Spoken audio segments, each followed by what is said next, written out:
hojik sangai phum nung thau tuk tong ka phum sibu isin pa tharaga chel la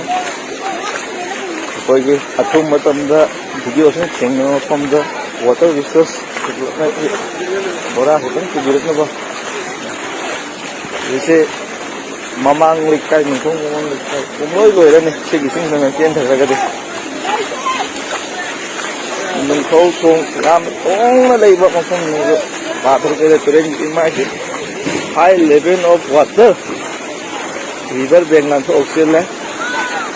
so asuk ma te postan na mai ta gai budi na te pa thar ge la kon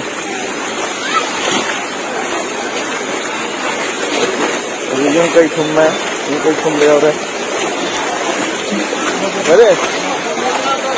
bora ke kau gun ne bora sidi ya ro ne pura ya mamang lo kol loi re ni Sitting over the car, Labuk was never. Yum to load.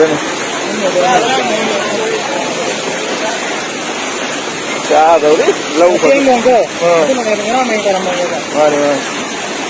I show us a stroke with a tenicosi. Could I over me?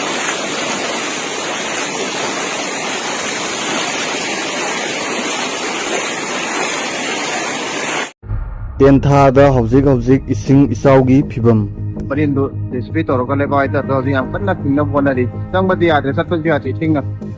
king phadana thumne turian marin masam le adu do thingnam kan honari sing ji phadana sauri tentha gi yengbiu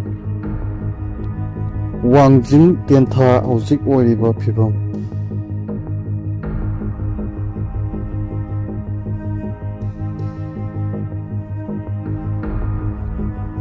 Sapar maina da kuki ama gari na thomadagi sire Sorong mapan da lam khopsin liba sing masana khangna numit tareni gi manung da lokthok na ba khangal lagli Watham laikai dagi lairen hanjaba lairak BIA Muzikun Western Gate amading khuyathong Lafen Pat Road dagi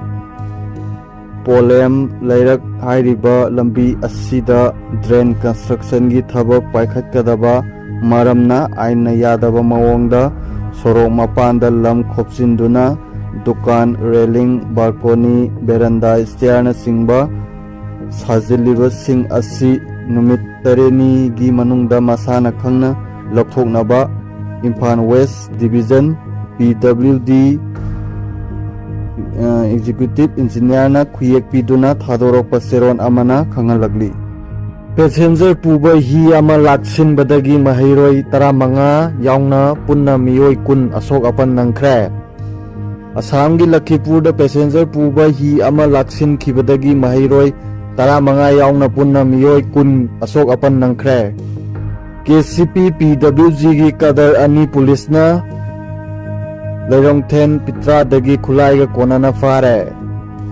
Lona thingkraba laloruk KCP PWG gi kadar ani police na Thauban district ki manung sanna laiba Lairong Ten Pitra dagi